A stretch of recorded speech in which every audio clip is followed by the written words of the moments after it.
Hello, and welcome to the Weird Waves podcast. My name is Taylor, and this is episode 42. On this week's podcast, we are talking to Drew Reinhardt. She is the founder of Mujeres Que Mueven, which is a nonprofit that seeks to strengthen the bodies and minds of women in Nicaragua.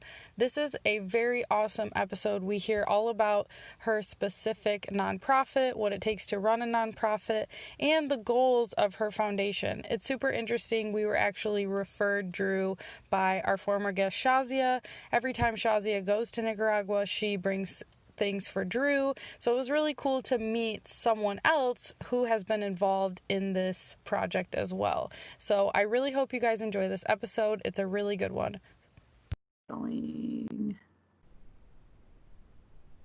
Okay, yeah. Okay, we're on. Great. Wi-Fi is back. Yes. How are you there? I'm really good. I didn't end up surfing this morning as I thought I was going to. The waves were really small, so decided to give it another day. Wait till tomorrow. How are you? I'm good. I think the connection's a bit off, and I think it might actually be mine. Let's maybe try it without video and just see. Sometimes that's better. Let's just see if that works for us. Hold on. How do I get my video? Yeah, got it. Okay. Okay, cool. Yeah, I'm good here. So you, just to recap what you said, you didn't go surfing this morning, but you're gonna go tomorrow? I didn't. Yeah, I checked the report and I decided waves were too small and it wasn't worth it. I've actually just gotten over one of the most lovely things about living in or traveling in developing countries, which is Giardia. Oh gosh. Yeah, so this is like my third time, and it was completely my fault. I ate something that it was like definitely not on the safe list, and so I'm like not really wanting to lay on my stomach still. So I was like, I'll wait till tomorrow. Maybe the report will get a little bit better, which it does look a little better tomorrow. So.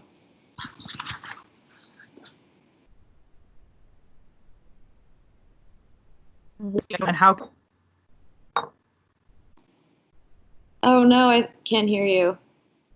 Oh, I said, what is Giardia for people that don't know, and how can you avoid it? Yes, so basically Giardia is a parasite. It is like most often passed, you can get it through contaminated water. So Nicaragua has sort of a notorious occurrence of Giardia in their local water. And then you can also get it through like other kinds of foods that are not like cooked or prepared correctly, or like let's say something was washed with local water or it was used but it wasn't like heated up correctly, then that could also pass to you that way. So pretty sure I got it from some mussels that I ate, but basically I didn't get so sick. If you don't take care of it right away, you can get pretty sick. But it's basically like horrible diarrhea, vomiting, and like a lot of stomach pain and like burping. So I would feel hungry, but I couldn't eat because my stomach was in so much pain. And then if I would eat, it would just get like worse. And so it usually takes like 4 or 5 days to kind of like settle. And then you're like good as long as you get on meds like right away. Yeah, you have to take medicine for it.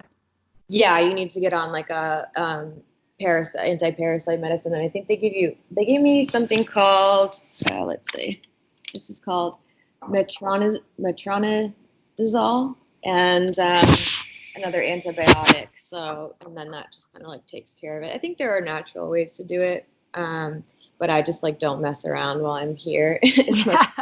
Too, I'm like, I'll just take whatever medicine they give me. Where exactly are you at? So I am in the northwest corner of Nicaragua, in a beach called Aposentillo.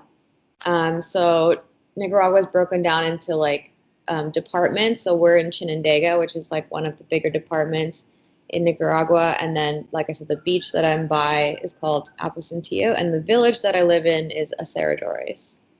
How long have you been there? I have been here, living here since April 2016. So I'm not back and forth a lot. Usually I'll go for a couple of months and work. So I'm not here permanently. But I'm usually not in the States for more than 4 months when I work. I work like a summer season or something like that because tourist seasons are opposite here and where my parents live in Myrtle Beach. So I'll go home and save money and then come back. But I spend most of my time here. That's so cool. How did you end up there? Yeah, I actually ended up here completely on accident.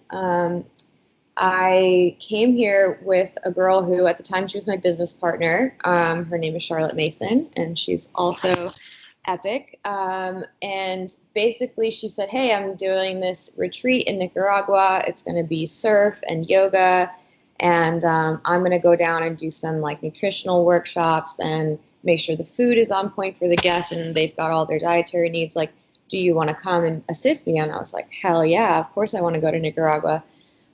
So I just like hopped on the trip. I couldn't even point out Nicaragua to you on a map before I came here. Definitely. I would have been like, where is that? But yeah, then I just really fell in love with it while I was here. And I got to see some of the local area, like got off the campus, so to speak, of the surf camp a little bit and explored around. And I just really fell in love with it. So decided I wanted to spend more time here. And basically, I was there for a week. I woke up the next morning after I got home and didn't even get out of bed before I booked a ticket back. And that was in January. And then I moved there in April. So, Wow. yeah, really impulsive. What was it about this spot in Nicaragua that made you want to go back? So along with nutrition in college, I studied eco-gastronomy, and I had like a really strong interest in sustainable living and organic food and like all these kinds of like holistic approaches. So I had this vision always of myself. I guess homesteading would be like the best word. And when I came here, just I definitely I don't want to say like romanticized because it's not like I have necessarily changed my opinion, but there were just things that I saw about the culture here and the way that people were living. It just seemed so much more grounded and connected, and I really wanted part of that. And it's definitely what I found. Like I have learned so much, but basically, I wanted to grow food. I wanted to, live with a smaller carbon footprint and really try to practice those sustainability. Practices, I guess, that were so important to me and when I was learning about them in school. So yeah, that's what I did. And did you grow up kind of with that mindset as well? Or was it something that you found? No, I definitely found it. It's so interesting, and it kind of came through fitness. But basically, once I started working out and had been doing that for about a year and a half, which also kind of happened on accident, fell in love with that. I had no interest really in nutrition or anything like that. And then at the very same time, I both changed my job. I started working for an organic vegan vegetarian cafe called Life Alive. Shout out to Life Alive. They're amazing. They have a couple of locations in Massachusetts area. So I really immersed myself in that organic culture and started learning about it. And I was just like so hungry for the information. And then at the same time, I decided to do like a personal experiment with myself. And I was like, all right, I'm going to commit to, at the time was the paleo diet. So my idea was just want to eat whole foods. I want to eat a little bit less meat, like eat a lot of plants and try to make everything as organic as possible. And like started learning about all of that. And then like also getting into taking chemicals out of my like beauty care routine, taking chemicals out of my home care routine. So learning to make my own cleaning products, like all of that stuff, it just kind of like snowballed. And then I went actually back to school for eco-gastronomy and nutrition. So because I did not start going to school for that, that was like in my later 20s. So yeah, I fell into it. And eco gastronomy, just to be clear, is an ecological way of cooking? So basically, I'm gonna say that eco-gastronomy, it basically stresses the importance between like humans and food interactions, like the food systems. So an example would be like a lot of times indigenous cultures, they get like moved away from things that they practice because you'll see like a first world country will drop into a developing country with something like a good example of that here would be like Coca-Cola, right? So people here make their own fresh fruit juices and stuff. They call fresco. But honestly, it's super easy to run to the store and like pay less than $1 and get like a big thing of Coke and bring it home instead of having to like find fruit and make juice. So people get like taken away from their food tradition. So eco gastronomy, I think, is sort of keeping people connected to their food systems, as well as just food, like food being sustainable, food being like when we're talking about making food, whether it's growing food or raising animals for food, like those practices being sustainable, all of that kind of balled in together. Interesting. Where did you study that? University of New Hampshire. Wow, that's awesome. Yeah, it was really interesting, and I really loved it. So I was surprised to find it. My girlfriend, who was my business partner, Charlotte Mason, before we were business partners, she was the one who actually got me into the program because she was currently studying there, and I ended up having this conversation with her about it while I was working at LifeFly, which is how we met. And I just decided to go back to school for that. So when you returned to Nicaragua, was there an intention of developing some sort of like food situation? That's not the best example. I guess I'm not explaining it. Do you understand what I'm saying though? Did you want to use your um eco gastronomy Skills, yeah, I did. degree? Was that like the plan? That was poorly worded, but I think Yeah, you know what I'm saying. I do. So basically, yeah, I wanted to figure out how to grow food. And basically, because I just never done it. And a lot of the practices that I learned, even though it was sustainable eggs, a lot of it was like on a large scale. It wasn't necessarily what like a micro farm, which would be like the sort of situation that I'm working in, which it's like small amounts of things, but you can grow so much food in like a pretty small size garden. So I was like, I know that I can do this and make use of my space, and I want to figure it out. That was kind of like my main goal. Like, how do I do this? So I just kind of like jumped in with both feet. And yeah, I think eventually I did want to try, and I did when the first year that I farmed, I guess, I did sell some of my vegetables to some of my friends in local restaurants here. I have one friend, Jamie Salinas, who had a little cafe here called La Sirena. And for instance, she used to make like a raw jalapeno sauce. So I used to sell her jalapenos to make her sauce, and like eggs sometimes because I also have chickens at my house. So yeah, I really wanted to figure out like how I could supplement my own food supply. Like how can I use as much sustainable food from my own property to feed myself? And is there a way that I can make any kind of money on it or produce something for the community or, just kind of do something else with it aside from feed myself, or do I not actually have that capability? So I just really wanted to play with it and figure out what was possible. That's so cool. What a awesome idea. Yeah, it was really fun, and I learned a lot, and it was really hard. It was a lot harder than I thought it was going to be for sure. And uh, how did you transition into what you are working on today? And then can you explain your project that you have going on right now? yeah, for sure. So I um, got to this point.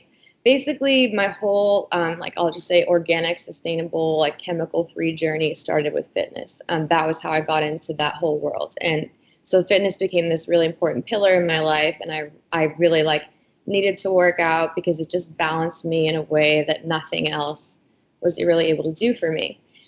So the time when I came to Nicaragua, I was a competitive Olympic weightlifter. I was doing Olympic lifting, and I actually got a pretty severe injury on my left hip. So that was really the only reason I was able to come here, because I was taking a break from my training. So I came here, that was January 2016, and then in March had my surgery, and then I moved here in April. So I had my whole hip basically reconstructed. Wow. Yeah.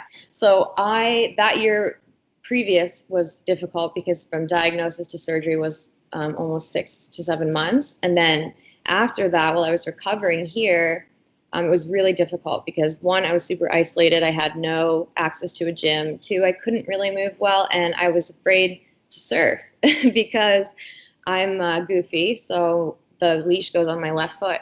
So I was nervous to get like my hip yanked out. So I had to really kind of dig deep, even though what really attracted me to fitness was like that badass feeling of like having the barbell in my hands and like throwing heavy weight, But I was like, all right, I got to do something. So I kind of started teaching myself how to do at-home workouts and band workouts and stuff like that. And it really, really came into play when in 2018, the political conflict here started.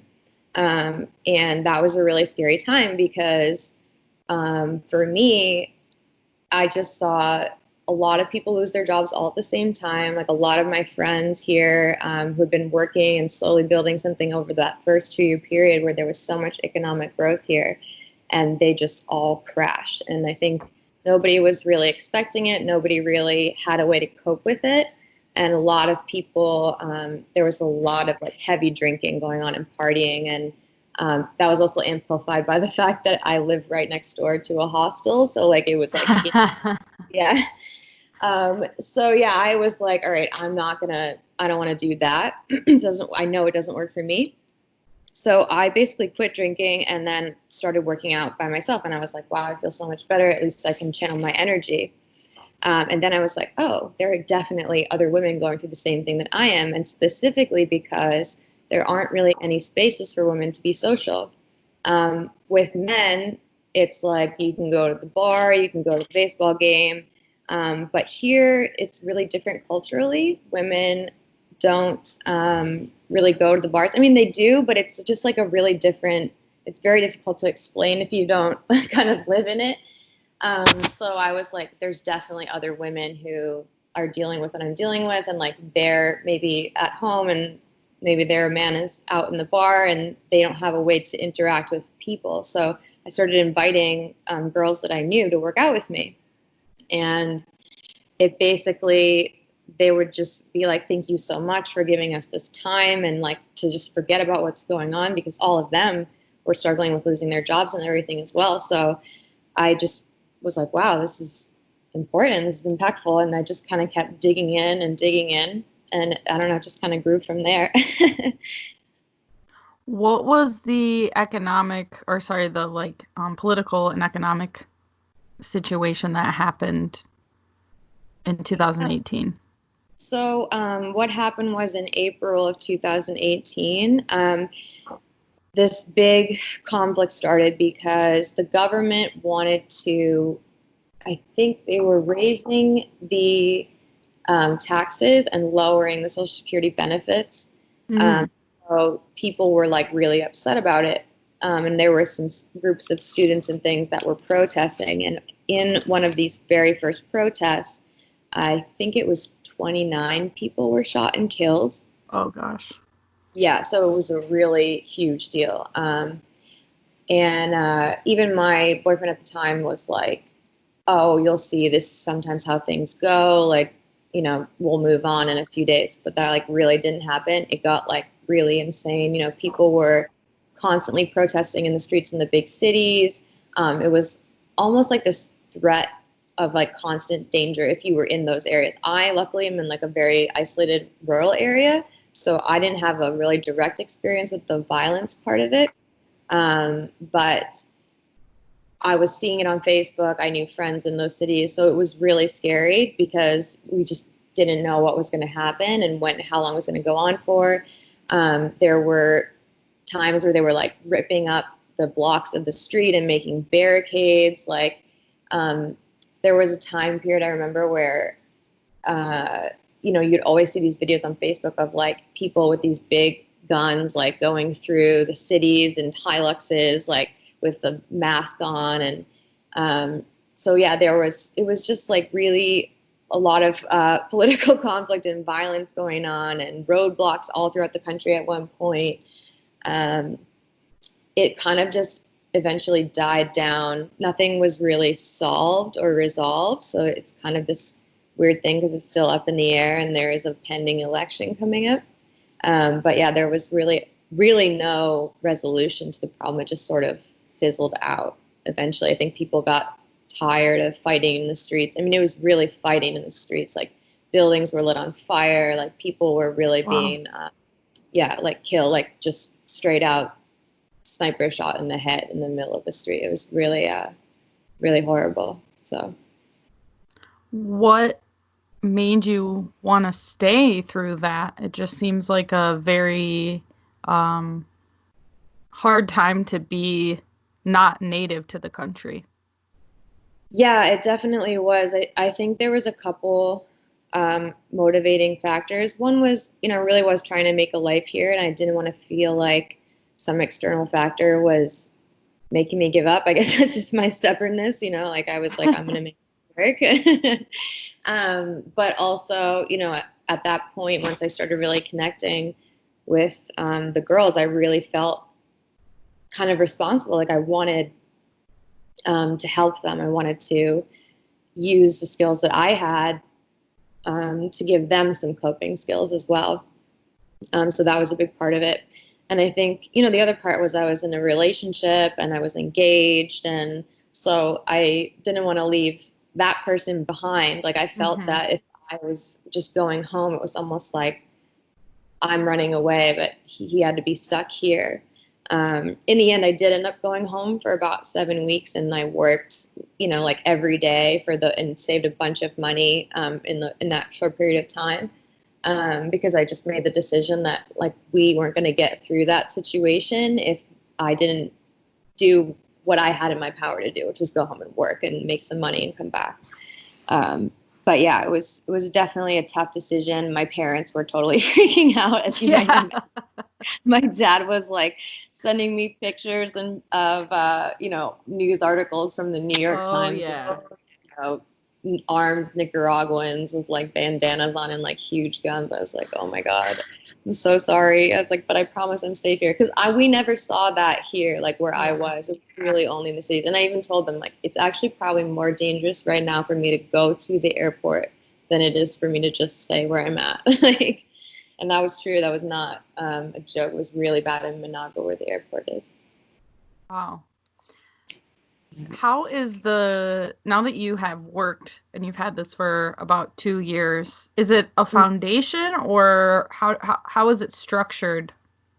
Yes, thank you for asking. So it was just a little group. There was like no structure to it. But in February, I just went home and I processed all the legal paperwork to turn it into a corporation. And from there, I filed for the 501c3 nonprofit status with the IRS. So that is pending, which I assume it's going to take a little bit since we're a little busy in the US at the moment. But yeah, so that all that paperwork is basically in. I'm just waiting for a response. But yeah, we are hopefully, fingers crossed, going to be a official nonprofit very, very soon. And what is the name of the organization? It's called Mujeres Que Mueven, which means women who move. That's awesome. Yeah. It's very cool. And we're just getting our website together as well. I just kind of, I don't know if I'm like ready to be like, okay, go visit the website because I feel like I need to tweak a few. It's available. Okay. So is it all donation based or how are you working it as it's like a pending nonprofit status? Yeah, so It's all donation based. Basically, I was, using some donations and mostly my own money. So like I would go home and work and I would save money and then I would come back here and do what I was doing and spend all my time focused basically on that. And people started kind of reaching out to me like, hey, I heard you're doing this. That's really cool. Like, can I give you some money? And I was like, yeah, absolutely. So it was really cool because I really didn't think about it like that at first, but people were like, oh, what if I helped you build some more barbells or build some plyo boxes? And I was like, yes, please. Thank you so much. So from there, I really tried to focus that effort. So I do have had a good amount of donations.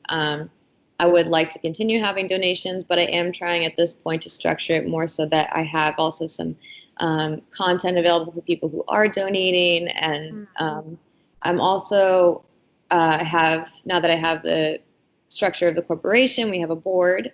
So I do have a treasurer, and that is going to be her responsibility once we obtain the 501c3 status to seek out some actual funding, because right now we don't have like a building or a property.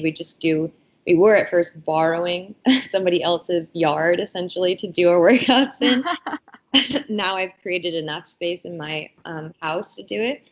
But what I want to do is be able to have a space that's dedicated completely to these women, and then, be able to grow from there and offer more things than just what I'm doing now, which is fitness and basic nutrition. And is there like a membership fee or for the people that are taking the classes or involved, or how does that work? I offer it 100, like completely for free to them. So the only thing that I have charged for is we do a nutrition challenge, which is a month long. And I ask them to pay $5 to do the challenge. And the reason for that is because it's difficult. For them, it's a challenge.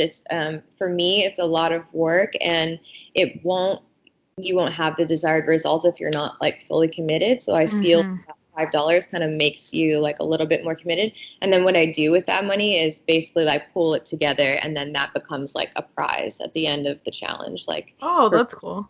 Yeah. So I don't like take the money from them, but I just feel like it kind of gives them a little more incentive to be focused about it. Otherwise, everything else is completely free. The classes that I do, like I purchase all of the cooking materials. When we do cooking classes, I have written like multiple nutrition lessons. So I print all of that material and I give all of them that. It's all provided for free, all of the instructions for free.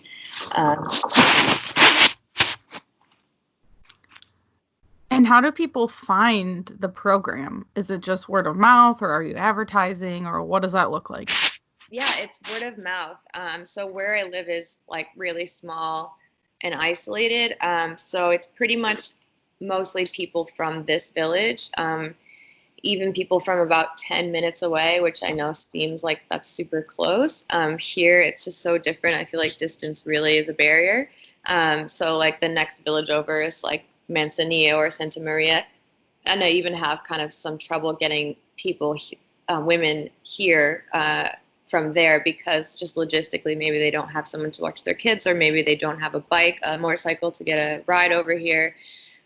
So that's the other reason why my plan, I have the first Mujeres Que Mueven group, which is here in Aserradores, but this year I will be starting like satellite locations. So I'll still run it the same way. We'll have the same kinds of programming, and I'll basically try to help a group start up and train some sort of like an ambassador, and they would be that person that runs the workouts. Because when I'm not here, when I'm working, that's how I run the program when I'm gone. I have a girl here she's a local girl who I've taught like the movements to and the concepts to, and she basically understands what has to get done. I usually send her a program, but sometimes if I'm way too busy, like I was working sometimes like around 80 hours a week over the summer, I would say, hey, can you write a workout? And she's capable of doing that, because it's super basic, like what we're doing. I don't do the nutrition and cooking courses while I'm gone, but I'd have somebody run the workouts for me. It's so interesting. Yeah. I didn't ever conceptualize it in one piece. Like it's so like so slowly, and I was like, oh, this works. Oh, this works. and it just kind of kept building. But now that I have the system, I'm like, this is so easy to replicate, and it's so inexpensive. Like, you know, you do need somebody to dedicate their time, but the impact from on the women and how that affects their community, because they have this like space and this kind of like really positive idea to like rally around, it just totally changes the entire dialogue. It's really, really wonderful.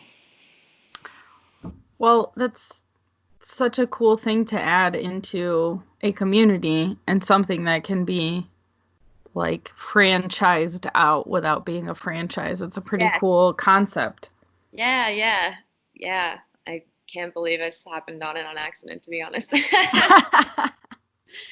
How did you get into surfing? Yeah, so it's really funny. I never surfed before I came here. And then I got really into surfing once I got here and once my hip was like healing better.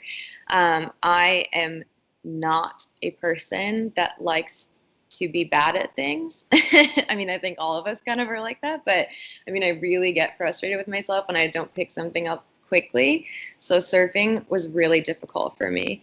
Um, but I did eventually fall in love with it. But yeah, I started the first surf lesson I had was here, and my surf instructor, who is my boyfriend, is his name is Chinto. He basically, I don't know how we haven't killed each other, you know, over the time frame. I'm serious, but like he's really made me like a surfer. I really give him a lot of credit for sticking with me, because I've learned so much from him, and I think it's so important to have that like coach that's like looking out for you and pointing out, okay, you didn't do this, you didn't do that. I mean, I can't believe how I can surf now, given that I probably didn't surf definitely the first year and a half I was here. So maybe I've been surfing 2.5 years, you know, and I feel like, wow, like I can actually go out in the water, surf, and have a great time, and like crush some waves and like feel good about it. And that's pretty rad. Well, it sounds like you have like a private surf trainer. That's pretty Yeah. incredible. Yeah, I'm super lucky. Yeah, he's actually he's like an incredible surfer. He uh the wave that's really close to my house here is called the Boom, and that wave is like notorious for being like hollow and heavy. He's like an incredible barrel rider. He's like notorious for just like taking whatever barrel comes his way and like being really daring about it. He does like huge airs like that. I'm like, how do you even, I don't even get what you're doing, you know? He's really, really talented. So I was super lucky to have his help for sure. Are there other places that you have surfed since you started? Not outside of no, one time outside of Nicaragua. Sorry, that's a lie. Um, I've surfed a lot of different waves in Nicaragua, but outside of Nicaragua, I've been to Trussels. Mm. Uh, but this is so weird because I don't know anything about surf culture, so I like didn't really understand like where we were going. I was like, okay, yeah, let's go surf, you know. And that was like really intimidating, obviously, once I got in the water. And then really cold. I had no idea how cold it is in California. I don't know if you've ever surfed out there, but the water for me as compared to here was freezing.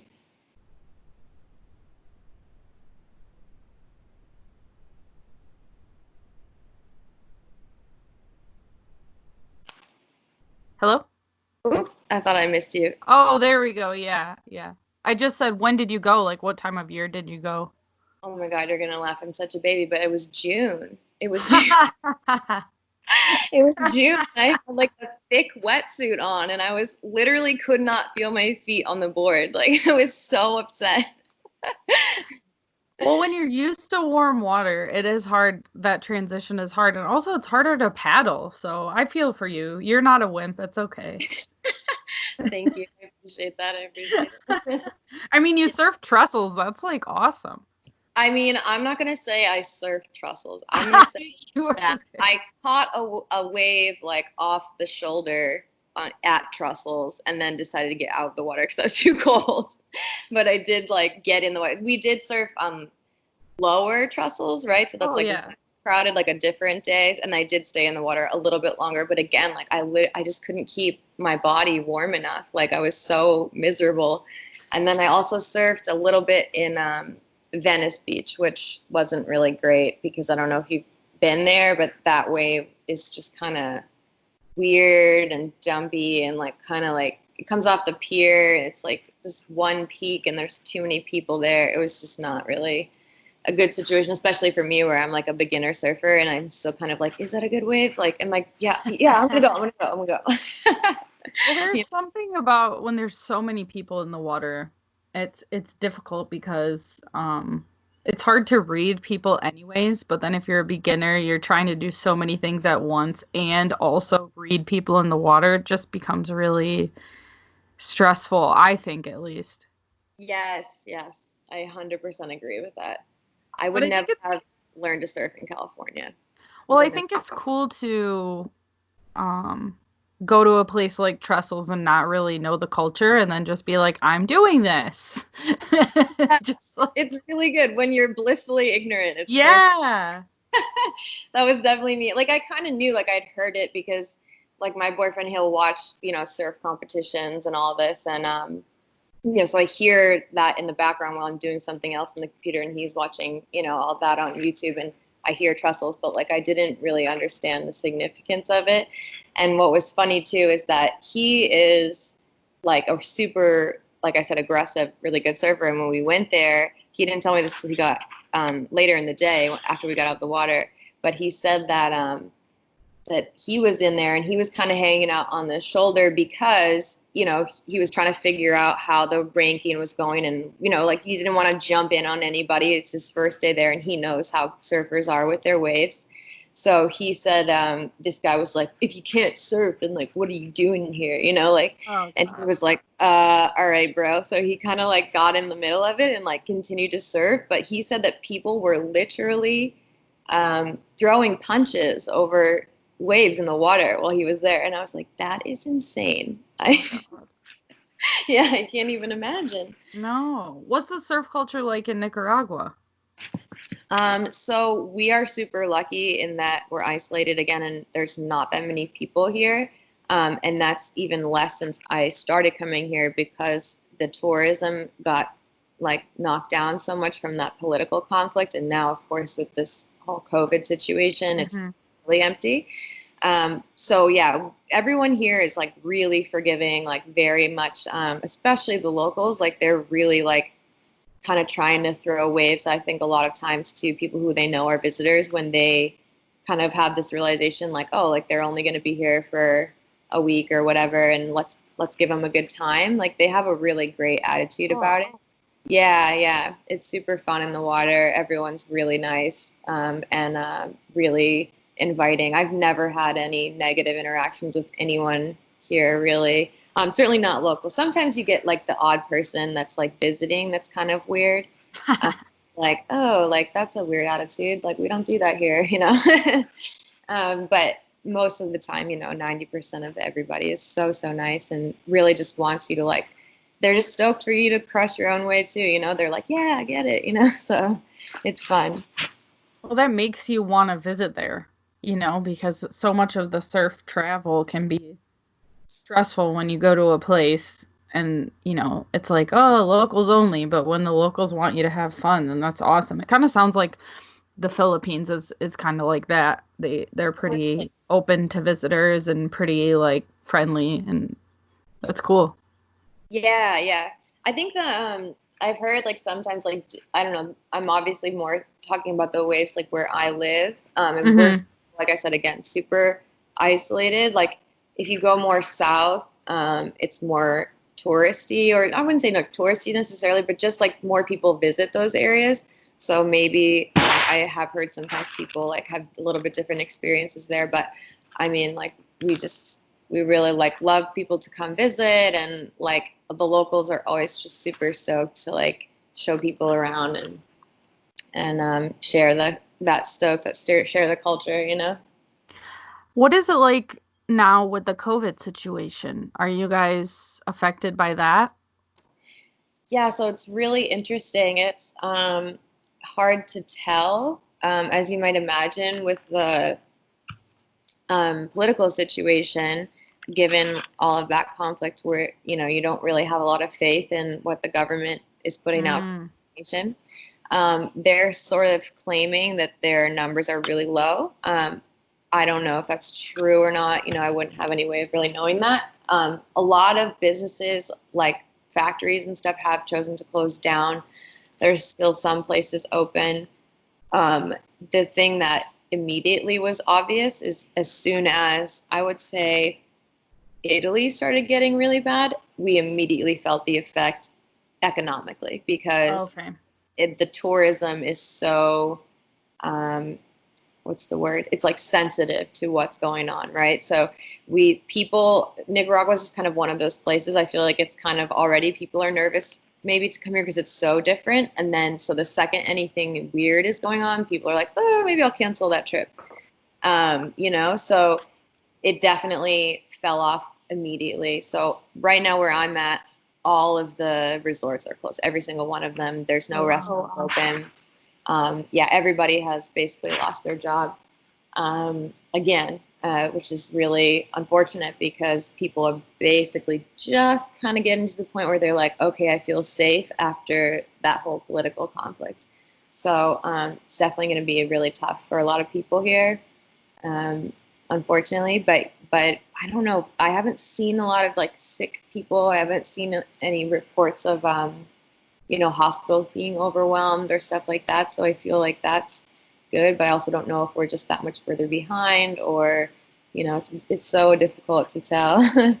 Are you able to get basic things like, are people able to get food and go to the grocery store and all of that stuff? Has that been affected?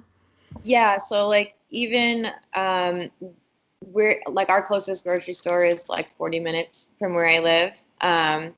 Anyway, so that's like, most people here, they try to kind of get things more locally. I think anyways, a lot of people get fish locally, or there's like veggie truck that comes into the village. It's like literally this truck that they call the Chichimeco. And That's cool. yeah, it comes around with this loudspeaker, and they're like, banano, banano, and like selling whatever they're selling. So they have all of these fruits and vegetables. So that still happens. And we have a little fruit stand here. And the markets are still open in Shenandoah, which is the closest city, so that's usually where I go and get my veggies from and stuff. So, food supply has not been affected, but obviously people's ability to purchase food has been severely affected. And on the note, a couple of my friends and I have put together a little fund to try to do we're setting up like a food drive. So we're just actually going to have a meeting about that on Thursday, because we just kind of finished fundraising. We did way better than we thought, which I'm so excited about. But yeah, we're going to try to supplement some families with some packages, stuff like rice and beans and sugar and cooking oil and that kind of thing. So because I don't know, I guess what else to do to help, because it's such an overwhelming economic hit for everybody. Yeah, and I think it's hard to know what to do anywhere in a way. I think it's just kind of, there's so much unknown right now. I know a lot of Americans that were abroad made the decision to come home. Is there a reason you stayed? Yeah, I think it's like kind of similar reasons to before, like I do feel at this point, even more so than 2 years ago, of course, that like this is my home, and I'm really focused on what I'm doing.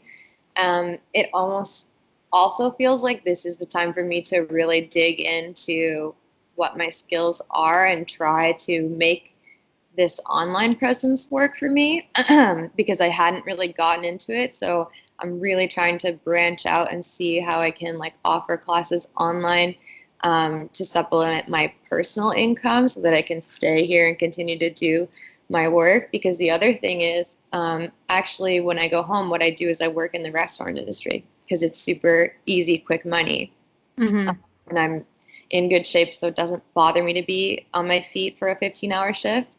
The restaurant that I work at in Myrtle Beach is called Riptide. Super busy. Like sometimes they'll do $50,000 in sales a day. Wow. Yeah, big restaurant. So that's a really wild transition whenever I go home. I Uh, bet. yeah. But of course, like this summer, I don't know if that's going to be a viable option for me, or I don't believe it will be, just because not only I think social distancing will still be a thing, but also people aren't going to be like, oh, let's go on vacation to Myrtle Beach, you know? So I'm trying to figure out as well, even though I'm not home, it is still kind of affecting my personal economic situation. So are you trying to build an online presence for like personal training or for more group workout activities? More group workout activities. Yeah. Basically, right now I offered my first yoga class like last week. The only tenants were my mom and dad. Oh, that's nice though. They were awesome. It was really good. But they did give me a lot of valuable feedback. So I'm just going to continue to like refine that, and then I'd like to offer yoga is something that I just recently started doing in the last year. So I've been like about a year teaching yoga. Um, but really, obviously, my wheelhouse is more the fitness stuff. So I'm really excited once I get the like sound and the logistics worked out with the virtual classrooms kind of situation, like the Zoom situation, to start offering more workout classes and stuff. And I always do share a lot of, you know, workout tips and stuff on my stories, especially on Instagram and everything, because that's just obviously part of what I'm doing here. But I never have tried to really like monetize it in any way. So I really am hoping that I'll be able to make that transition. Obviously, this would be a good time for it, and it's almost like the not being having that safety net of going home and working is kind of almost forcing me to do this thing that Mm. I oh, it's not the right time, it's not the right time. So I'm really feel very positive about it actually, and I'm really excited to try to learn some new skills and branch out into something that I haven't tried yet. I mean, that's so refreshing. It's such a great mindset to have in this time. I think that people that are doing these sorts of positive changes in their lives will be really successful because it feels empowering to watch somebody else do that. You know what I mean? Like if you're sitting at home and you're just scared and you're like you see somebody else starting something new during a weird time, it's very like exciting. Yes, yes. And I know that the group workout classes, even via Zoom, for me personally, have been like a nice social thing. Awesome. That's really good to hear. I'm so glad that Yeah. you're taking advantage of it. Which kind of classes have you tried?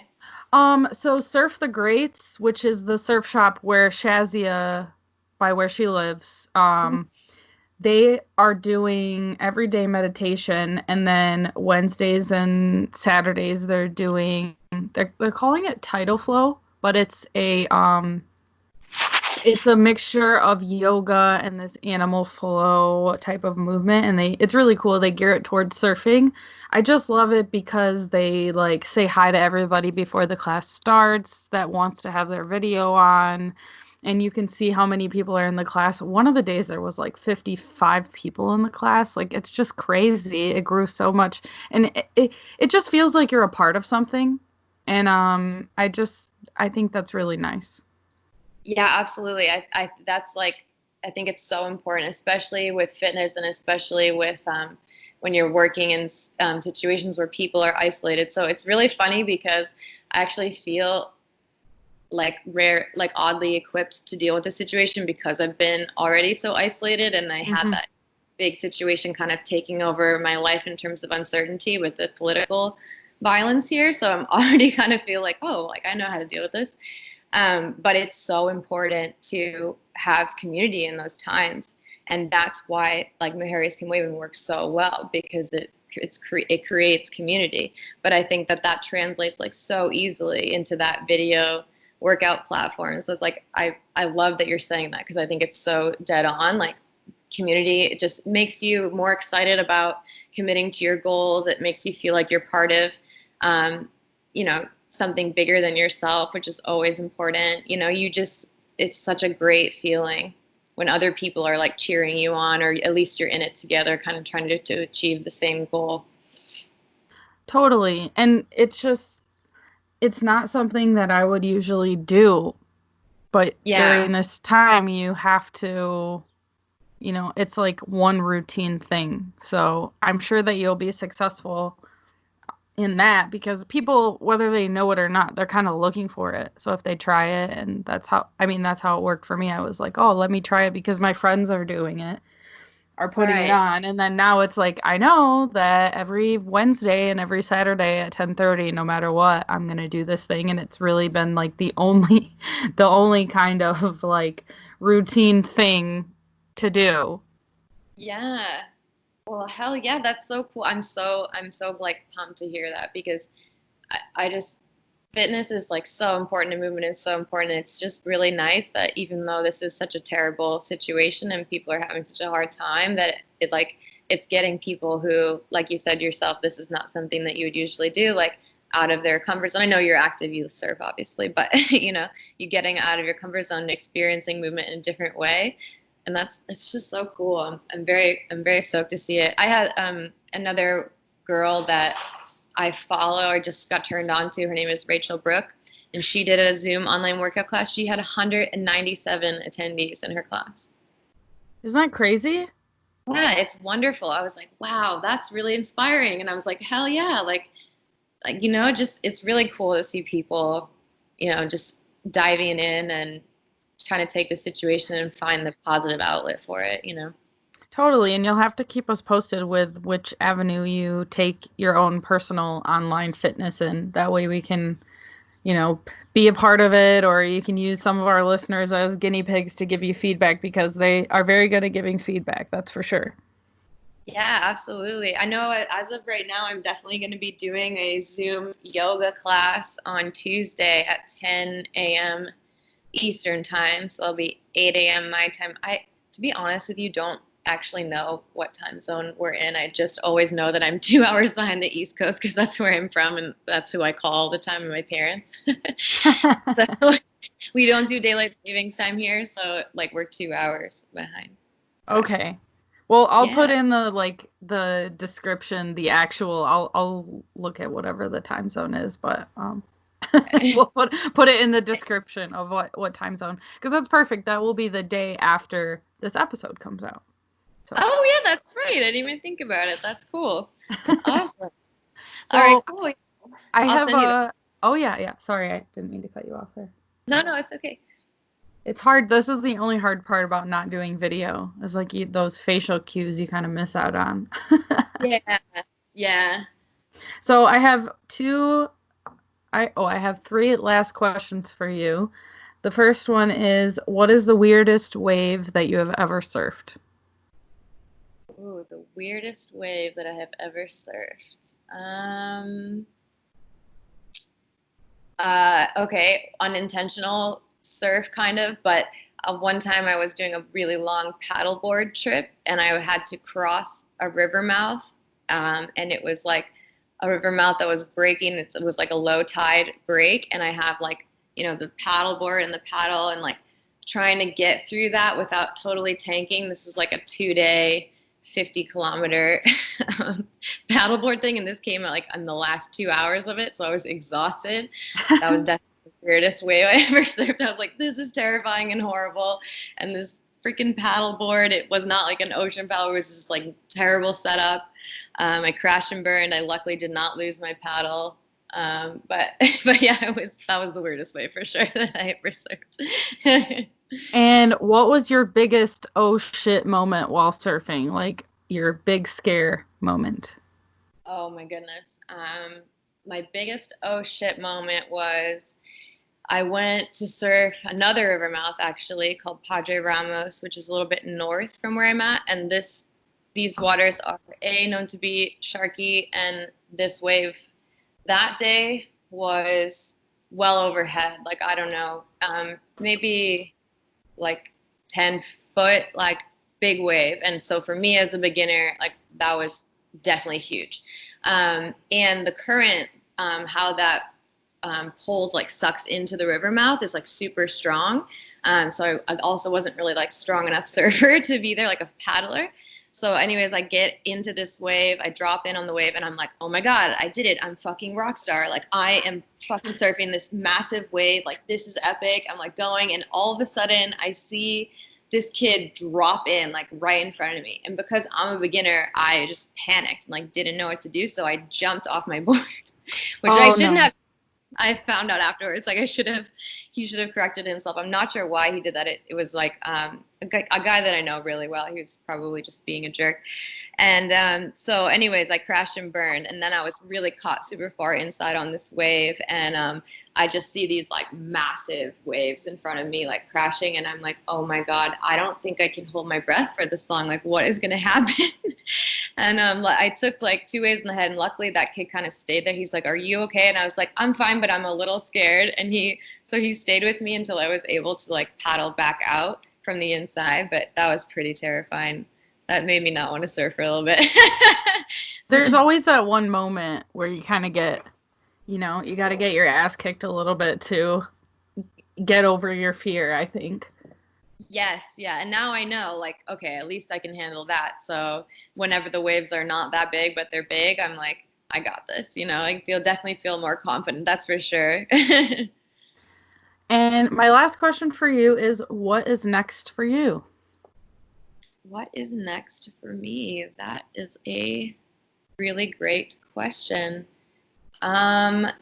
What's next for me is, I think, growing and expanding this Mujeres Que Mueven program as much as I can. I think ideally the mission will be to bring this message and this community to as many places as I can throughout rural Nicaragua, and hopefully we can continue to impact women's lives and empower women to better self-manage their health and have better quality of life here. That's awesome. Well, thank you so much for doing this today. This was so fun. Well, yeah, thank you so much, Taylor. This is great. I'm so happy to talk about it. Thank you so much for having me. And that was episode 42. I really hope that you guys enjoyed it. If you want to donate to Mujeres Que Mueven, I will have all of the information in the description. And also make sure you keep track of them on Instagram. They're really doing some cool things with the women in this community. It's just really awesome to see. And I can't wait to see how Drew expands it into other villages in Nicaragua. And of course, this is the Weird Waves podcast. You know that you will hear from us again next Monday. I hope that you guys enjoy your week. I hope that you're staying happy and healthy and have a wonderful day.